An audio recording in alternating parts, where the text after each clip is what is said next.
디지털투데이 데일리 픽입니다. 지난해 여름 군 수사당국은 경기도 모 부대에서 일부 병사들이 휴대전화로 스포츠 도박을 한다는 제보를 받고 수사에 나서 병사 5명을 적발했습니다. 이 가운데 A씨는 입대 전 940차례에 걸쳐 9,500만원 상당의 도박을 했고 입대 후에도 960차례에 걸쳐 총 1억 8천만원의 도박을 한 혐의를 받았습니다. 세계일보 보도에 따르면 올해 상반기 중 시행될 병사 휴대전화 사용 전면 허용을 앞두고 국방부의 고심이 깊어지고 있다는데요. 이 같은 사건 사고는 물론 군사기밀 유출이나 유해 사이트 접속 등 부작용에 대한 우려 때문입니다. 군 당국은 지난해 4월부터 전 부대에서 일과 후 휴대전화 사용을 시범 실시 중인데요. 사용시간은 평일 일과 이후인 오후 6시부터 9시, 휴일은 오전 8시 30분부터 오후 9시로 지휘관 재량으로 시간 조정이 가능합니다. 국방부는 시범 운영이 성공적이었다고 보고 있는데 한국국방연구원이 지난해 3, 4월 7천여 명의 장병들을 대상으로 설문조사한 결과 장병들은 휴대전화를 소셜네트워크 서비스와 전화 문자 등을 이용한 소통수단으로 사용했습니다. 휴대전화 사용이 군생활 적응에 도움이 됐다는 응답은 79.1%, 자기개발 활동에 긍정적인 영향을 줬다는 답은 83.7%로 나타났네요. 군 관계자는 이성 문제로 고민하던 병사들이 휴대전화로 부모나 친구에게 위로를 받기도 한다고 설명했습니다. 하지만 휴대전화를 이용한 불법 도박, 음란 사이트 접속이나 온라인상에서 욕설, 비하 등 일탈행위가 벌어질 수 있다는 우려가 끊이지 않고 있는데요. 실제로 지난해 4월에서 8월 군에 적발된 불법 도박 건수는 230건으로 입대 전부터 도박을 했던 경우가 많은 것으로 나타났습니다. 군 당국은 다양한 대책을 내놓고 있는데 불법 도박 적발 건수가 전체 병력에 비하면 적은 편이지만 집단 생활의 특성상 다른 병사들도 도박의 유혹에 쉽게 빠질 수 있다는 판단에서입니다. 군은 방송통신위원회, 한국도박문제관리센터 등과 함께 예방교육을 펼치고 있고 병 휴대전화 가이드라인을 제정해 불법 도박이나 음란물 시청 등에 대해선 최대 30일간 휴대전화 사용을 제재하는 징계를 내리고 있습니다.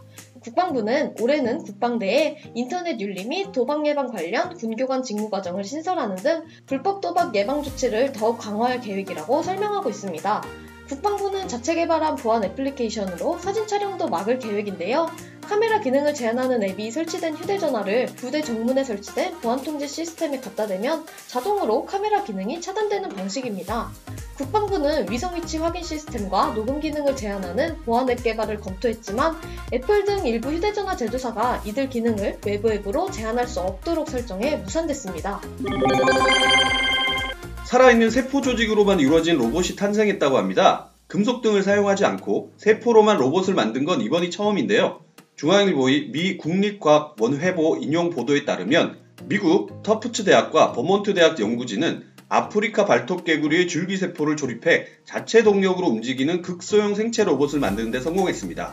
연구진은 아프리카 발톱개구리의 배아에서 초기 단계의 피부와 심장세포를 긁어내 1mm가 채 안 되는 크기의 살아있는 로봇을 만들어냈는데 세계 최초로 탄생한 살아있는 로봇은 아프리카 발톱개구리의 이름을 따 제노봇이라고 불리게 됐습니다.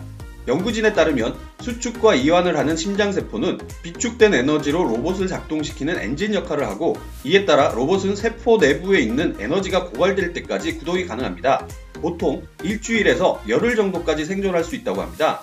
제로봇은 일반적인 생명체와 비슷한 특성을 가졌는데 본체가 훼손돼 상처를 입어도 스스로 치유할 수 있고 걷거나 헤엄치는 것도 가능할 정도라고 합니다. 생명체가 죽으면 썩는 것과 마찬가지로 임무를 완수한 뒤 소멸될 수 있고 전체가 썩어 없어지기 때문에 기계장치로 만든 로봇과는 달리 폐기물이 발생하지 않습니다.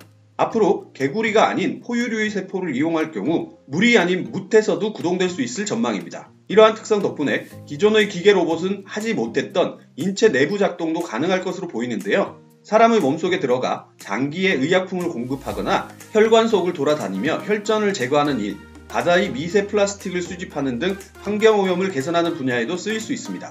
다만 생명과 기계의 중간에 있는 로봇인 만큼 윤리적 논쟁 역시 피할 수 없다는 지적도 나옵니다. 신경체계와 인지 능력까지 갖춘 로봇이 탄생할 가능성 역시 배제할 수 없습니다. 반려동물을 키우는 가구에 세금이나 부담금을 부과하는 방안이 검토된다고 합니다. 정부가 반려동물 보유세를 공식적으로 언급한 것은 이번이 처음입니다. 농림축산식품부는 14일 발표한 2020년에서 2024년 동물복지 종합계획을 통해 2022년부터 반려동물 보유세 또는 부담금, 동물복지기금을 도입하는 방안을 검토할 것이라며 이를 지자체 동물보호센터와 전문기관 운영비로 활용하는 방안을 마련하겠다고 밝혔는데요. 해마다 버려지는 유기동물 수가 늘어나면서 관련 비용이 늘어나자 반려동물을 보유한 가구가 일정 비용을 부담하도록 하는 제도적 장치를 마련하겠다는 겁니다. 고양이 등록 시범사업도 확대된다고 하는데요. 현재 33개 지방자치단체에서 시행 중인 고양이 등록 시범사업은 올해 서울시와 경기도에서 시행되고 내년부터는 전국 광역시도, 2022년부터는 인구 50만 이상 지자체까지 확대하는 방안이 추진됩니다. 유기동물과 학대받는 동물에 대한 구조체계도 개선되는데 유실 유기동물 구조와 보호비용에 대한 지원을 계속 늘려나가는 한편 내년부터는 광역지자체 단위의 포획반 구성도 지원할 계획입니다. 내년부터는 동물이 학대당할 우려가 있다고 판단되면 지자체가 주인으로부터 해당 동물을 격리할 수 있도록 했습니다. 현재는 직접적인 상해나 신체적 고통이 확인돼야 동물이 격리됩니다. 재난 발생 시 반려동물과 반려인이 함께 대피할 수 있는 시설을 지정할 수 있도록 하는 방안도 추진합니다. 농림축산식품부는 반려동물 양육 가구가 꾸준히 증가하면서 동물보호, 복지에 대한 국민 인식이 빠르게 변화했다며 동물 학대 행위를 제재해야 한다는 사회적 요구가 증가했고 반려동물뿐만 아니라 농장동물, 사육동물, 실험동물 등까지 관심 범위가 확대됐다고 이유를 밝혔습니다. 카풀, 타다 등 신규 모빌리티 서비스의 등장으로 위기를 맞았다고 주장한 서울 개인 택시의 지난해 매출이 1조 9,350억 원으로 역대 최대치를 달성한 것으로 나타났습니다. 타다 사업을 진행하고 있는 이재용 소카 대표는 택시와 타다의 시장은 별개라고 거듭 강조했네요. 이재용 소카 대표는 자신의 페이스북을 통해 카풀의 영향이 있어서 택시 업계가 어렵다고 주장하던 2018년 혹은 타다 때문에 피해를 입는다고 주장하던 2019년 모두 서울 택시 매출은 성장했다며 지난 4년간 서울 개인 택시는 물가 인상률이나 경제 성장률보다 높은 매출 성장을 하고 있으며 우리 세금으로 수천억 원의 보조금을 받고 있다고 밝혔습니다. 이 대표가 정보 공개 청구를 한 결과 서울 개인 택시는 한 달 동안 1,740여억 원으로 역대 최고 매출을 올렸는데 1년 전체를 봐도 최고 매출인 1조 9,350여억 원의 매출을 기록했습니다. 이 대표는 혁신의 과정에서 피해를 입는 사람들은 포용하고 혁신의 결과는 보다 많은 사람들과 나눠야 하지만 피해를 입지도 않고 있으면서 더 많은 수입을 얻어야 하는데 못 얻는다고 새로운 산업에 반대만 하는 일이 없어야 한다고 꼬집었습니다. 이 대표는 타다가 제도권 내에 편입될 경우 오히려 택시 산업의 경쟁력이 약화될 수 있다고 지적했는데요. 이 대표는 타다가 택시 면허 체계로 들어가면 새로운 시장을 개척하지 못하는 것은 물론이고 오히려 기존 택시가 큰 피해를 보게 될 것이라며 타다나 카카오가 효율화된 법인 택시가 돼서 요금은 싸게 받고 유류보조금도 정부로부터 지원받으면서 기술을 결합해 경쟁하면 기존 개인 택시는 빠르게 도태될 것이라고 주장했습니다. 이 대표는 소카와 타다는 함께 공유 인프라로 자동차 소유 시장을 대체하는 것이 목표이고 타다는 수행기사 서비스를 쉐어링하는 것만으로도 택시 시장과 별도로 충분히 의미 있는 시장을 만들어낼 수 있고 그러면서 차량 소유를 줄여갈 수 있을 것으로 믿고 있다며 그렇게 만들어진 시장은 프리미엄 택시와 나눌 수 있을 것이라고 밝혔습니다. 스마트폰을 100% 충전해도 완충전 상태는 아니라고 하는데요. 한두 시간 정도 더 충전해서 완충전 상태로 사용할지에 대한 판단은 사용자에게 달렸다고 합니다. 완충전은 배터리 수명에 영향을 미치기 때문입니다. 아시아경제 분석 보도인데요. 이제 스마트폰 없이는 살 수 없는 시대가 됐습니다. 외출할 때 스마트폰을 집에 두고 나왔다면 버스나 지하철을 탈 수 없고 소중에 돈 한 푼, 카드 한 장 없이 끔찍한 상황에 처하게 됩니다. 2018년 영국 케임브리지 사전은 올해의 단어로 스마트폰을 가지고 있지 않으면 불안해하는 현상을 표현하는 노모포비아를 선정하기도 했습니다. 노모포비아는 노 모바일 폰 포비아의 줄임말입니다. 질병에 비유하자면 스마트폰 공황장애라고 할 수 있습니다. 케임브리지 측은 기술적으로 지극히 향상된 스마트폰을 사용자가 신체의 일부로 인식하게 되면서 현재 인류는 스마트폰을 잃어버렸을 때 개체로서의 정체성마저 흔들리는 경험을 하게 됐다고 전했습니다. 그러다 보니 스마트폰 배터리 잔량 게이지 수치가 아래로 떨어질수록 불안감이 더 커지는 사람들도 나타나고 있는데 대부분의 사람들은 집을 나서기 전에 스마트폰 배터리 잔량의 게이지가 100% 이하면 100%가 될 때까지 꽉꽉 채우고 나서야 집을 나서기도 할 정도죠. 하지만 배터리가 너무 빨리 소진된다는 느낌은 버릴 수가 없는데요. 왜 이렇게 배터리는 빨리 닳는 걸까요? 보통 배터리의 수명이 다 됐기 때문이라고 생각하기 쉽지만 실제로는 배터리 충전이 덜 됐기 때문일 가능성이 높습니다.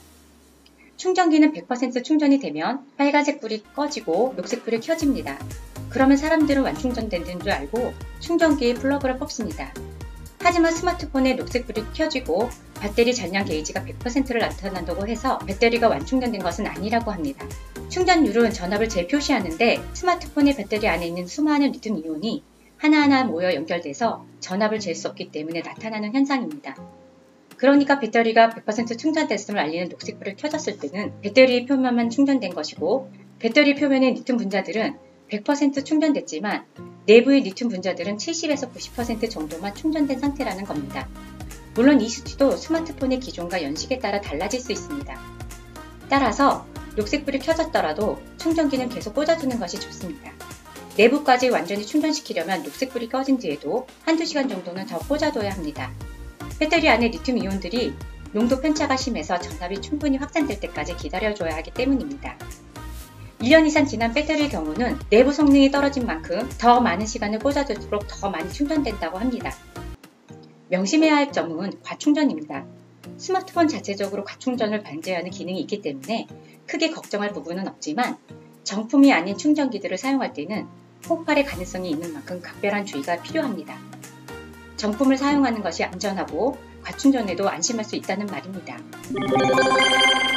태권도가 공식 경기에 대전 격투 게임이 연상되는 새로운 경기 방식을 도입한다고 합니다.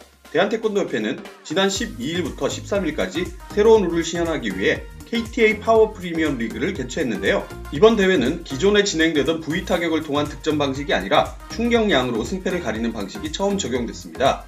두 선수는 경기 시작과 동시에 총 100의 체력을 갖고 시작하고 각 선수는 발차기부터 주먹 등을 이용해 상대의 체력을 모두 없애야 하며 공격의 강도에 따라 체력이 줄어드는 양이 다릅니다. 또한 회전 공격이나 머리 공격을 성공시키면 추가로 데미지가 들어가는데 실제로 회전 공격을 상대방의 머리에 타격하는 데 성공하면 한 번에 40의 체력을 깎아낼 수 있습니다. 경기에 소극적으로 임하거나 반칙을 했을 경우 10초간 체력이 2배로 깎이는 페널티를 받게 되며 라운드당 2분의 제한 시간이 있습니다. 제한 시간 동안 상대방의 체력을 모두 없애거나 상대보다 체력이 많이 남아있을 경우 승리하는 방식입니다. 룰 설명을 보면 확실히 일반적인 대전 격투 게임이 떠오르는데요. 실제로 경기가 진행되는 동안 뒤쪽 스크린에는 선수의 체력바와 남은 체력이 숫자로 출력되며 선수가 타격을 성공할 때마다 체력 게이지가 실시간으로 깎여 나갑니다. 선수가 받은 페널티 또한 체력바 밑에 표시됩니다. 이런 시스템이 올림픽 경기에도 적용될 수 있을지는 아직 미지수라고 하는데요.